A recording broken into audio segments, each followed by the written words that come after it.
Ask Mufti Tariq Masood. کیا تراوی اور تہجد ایک ہی نماز ہیں؟ کیا رمضان میں تہجد کی نماز الگ سے پڑھی جاتی ہے اور تراوی ہی تہجد کے قائم مقام ہے؟ راجہ شکیل سعودی عرب سے۔ دیکھیے، حدیث میں رات کی نماز کو قیام اللیل کہا گیا ہے۔ قیام اللیل، اس میں رمضان میں جو ہم عشاء کی نماز کے بعد جماعت سے نماز پڑھتے ہیں، یہ بھی اس قیام اللیل میں داخل ہے، اور وطر کی نماز بھی اس قیام اللیل میں داخل ہے۔ رات کے آخری حصے میں جو ہم نوافل پڑھتے ہیں جس کو تہجد کہا جاتا ہے، وہ بھی قیام اللیل میں داخل ہے۔ تو قیام اللیل کا لفظ تو ہے کامن، تینوں قسم کی نمازوں کو شامل ہے۔ تو اس لیے محدثین نے باب قیام اللیل ہی باندھا ہے، کیونکہ قیام کا معنی نماز اور لیل کا معنی رات، تو رات کو جو بھی نماز پڑھی جائے گی وہ قیام اللیل کہلائے گی۔ اسپیسیفک یہ لفظ الگ سے ہمیں نہیں ملتا تراویح کا نبی صلی اللہ علیہ وسلم سے، لیکن لفظ کا ملنا ضروری نہیں ہے، اس لیے کہ بہت سے الفاظ حدیث میں نہیں ہیں۔ بعد میں اسلاف نے ان خاص عبادتوں کو خاص نام دے دیا آسانی کے لیے، کیونکہ ان کی ایک الگ پہچان تھی، جیسے سنت موقدہ اور غیر موقدہ۔ اب یہ ٹرم آپ کو حدیث میں نہیں ملے گی کہ نبی نے ہمیں بتایا یہ والی سنت موقدہ ہے اور یہ غیر موقدہ ہے، لیکن فقہا نے، اسلاف نے بعد میں یہ فرق کرنے کے لیے کہ بھئی یہ سنت عام سنتوں کی طرح نہیں ہے، اس کی زیادہ تاکید ہے، لہذا اس کو نام دے دیا سنت موقدہ کا۔ یہ سنت عام سنتوں کی طرح نہیں ہے، یہ سنت زیادہ تاکید نہیں ہے اس کو نام دے دیا غیر موقدہ کا۔ تو یہ ٹرمز جو ہے نا، ان پر کوئی گورنمنٹ کی طرف سے بھی پابندی نہیں ہے اور اللہ کی طرف سے بھی پابندی نہیں ہے، آپ اپنی آسانی کے لیے کسی خاص عبادت کو کوئی خاص نام دے سکتے ہیں۔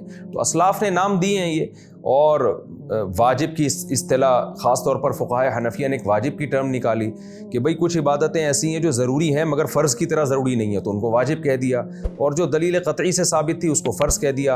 حالانکہ نبی صلی اللہ علیہ وسلم کی سیرت میں، آپ کی حدیث میں فرض واجب سنت کا فرق آپ کو نہیں ملے گا۔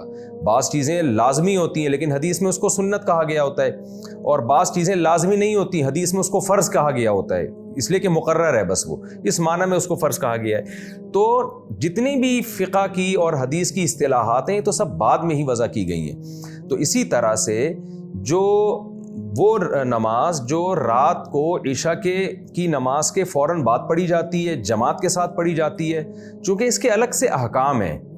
وہ احکام کیا ہیں؟ یہ عام تہجد کی طرح نہیں ہے، اس کے الگ سے احکام ہیں۔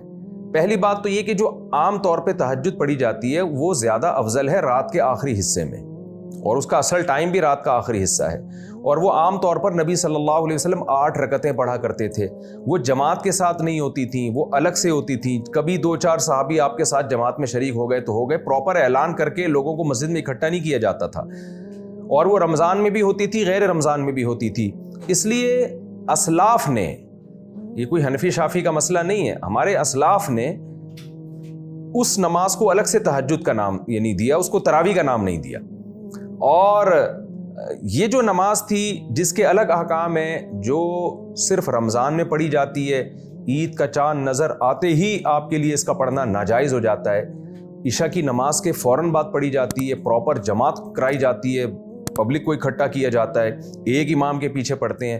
تو یہ چونکہ اس کے الگ احکام تھے، اس لیے ہمارے اسلاف نے اس نماز کو تراویح کا نام دے دیا۔ تو اب جب نام دے دیا آسانی کے لیے، تو اس نام کے استعمال کرنے میں کوئی حرج ہے نہیں، کیونکہ اس کے حکام بھی الگ ہیں، اس کے فقہی حکام بھی الگ ہیں، اور اس کے فضائل بھی الگ ہیں۔ یہ رمضان کے ساتھ خاص ہے، اس میں پورا قرآن ختم کیا جاتا ہے، قرآن مجید کا دور ہوتا ہے، کیونکہ رمضان میں نبی صلی اللہ علیہ وسلم حضرت جبریل کے ساتھ پورے قرآن کا دور کیا کرتے تھے، اور یہ حافظوں کے پیچھے پڑھی جاتی ہے۔ حضرت عمر رضی اللہ تعالیٰ عنہ کے دور میں لوگ اپنے اپنے طور پہ حافظوں کے پیچھے پڑھتے تھے، حضرت عمر نے سب کو ایک امام پہ جمع کیا۔ اس کی مخصوص رکعتیں ہیں جو چاروں ائمہ کے نزدیک کم سے کم 20 رکعتیں ہیں، تو اس لیے اس کو الگ سے نام دیا گیا۔ اور تواتر کے ساتھ 20 رکعتیں چلی آ رہی تھی، تو تواتر بھی خود ایک دلیل ہوتی ہے کہ نبی صلی اللہ علیہ وسلم نے اگر یہ عمل نہیں کیا ہوتا تو امت میں یہ تواتر نہ ہوتا۔ اس کے پھر دلائل کیا، یہ میں مختلف کلپس میں ریکارڈ کروا چکا ہوں، اس میں زیادہ ڈیٹیل میں دوبارہ نہیں جاؤں گا۔ تو ہے یہ قیام اللیل ہی، لیکن ہمارے اسلاف نے اس کو الگ سے تراویح کا نام دیا، یہ بتانے کے لیے کہ اس کے احکام الگ ہیں۔ باقی اس کو تراویح کا نام اسلاف نے کیوں دیا؟ وہ اس لیے دیا کہ ترویحہ روح سے نکلا ہے، روح کہتے ہیں آرام کو۔ تو اسلاف میں یہ رواج تھا کہ 4 رکعتوں کے بعد تھوڑا سا ریسٹ کیا کرتے تھے، تو ان 4 رکعتوں کے ایک ترویحہ کہا جانے لگا۔ پھر تراویحتین دو یعنی 8 رکعتوں کو، اور 8 سے جب زیادہ ہوں گی اور بہت زیادہ ہوں گی ان کو تراویح کہا جاتا ہے۔ تو اس میں یہ بھی پتہ چلتا ہے کہ اسلاف نے جو اس کو تراویح کا نام دیا، یہ نام خود اس بات کی علامت ہے کہ یہ 8 یا 10 رکعتیں نہیں تھیں، یہ زیادہ رکعتیں تھیں، تبھی تو اس کو تراویح کا نام اسلاف نے دیا۔ تو اس لیے قیام اللیل ہونے میں تو یہ سب ایک ہی نمازیں ہیں، لیکن ان کے احکام الگ الگ ہیں۔ احکام یہ ہے کہ یعنی ایک حکم تو یہ ہے کہ تراویح کی نماز جماعت سے پڑھی جائے گی، نمبر 2 عشاء کی نماز کے فوراً بعد پڑھی جائے گی، نمبر 3 ایک امام کے پیچھے پڑھی جائے گی، کیونکہ حضرت عمر نے سب کو ایک امام پہ جمع کیا، الگ الگ اماموں کے پیچھے نہیں ہوگی وہ، اور تیسری اس کی تعداد یعنی مخصوص تعداد میں ہے، جو چاروں ائمہ کے نزدیک کم سے کم 20 رکعتیں ہیں، اور سنت موقدہ ہے یہ، کیونکہ نبی صلی اللہ علیہ وسلم نے رمضان میں قیام اللیل کی بہت زیادہ ترغیب دی ہے، تو قیام اللیل کا سب سے پہلا مصداق وہی نماز ہوگی نا جو رمضان کے ساتھ خاص ہے، تو اس لیے جمہور علماء کے نزدیک یہ سنت موقدہ ہے۔ تو یہ سارے حکام ہیں اس وجہ سے اس کو الگ نام دیا، لیکن اگر کوئی نہیں دینا چاہتا نام تو وہ قیام اللیل کہہ لے، گورنمنٹ کی طرف سے کوئی پابندی نہیں ہے، ناموں میں کچھ نہیں رکھا، کام کو فوکس کرنا چاہیے۔ آپ یہ نماز پڑھ لیں، بے شک تہجد کہہ کے پڑھ لیں، قیام اللیل کہہ کے پڑھ لیں، کسی بھی نیت سے پڑھ لیں، لیکن پڑھ لیں، اصل چیز ہے پڑھنے کو فوکس کریں، ناموں میں الجھیں نہیں زیادہ۔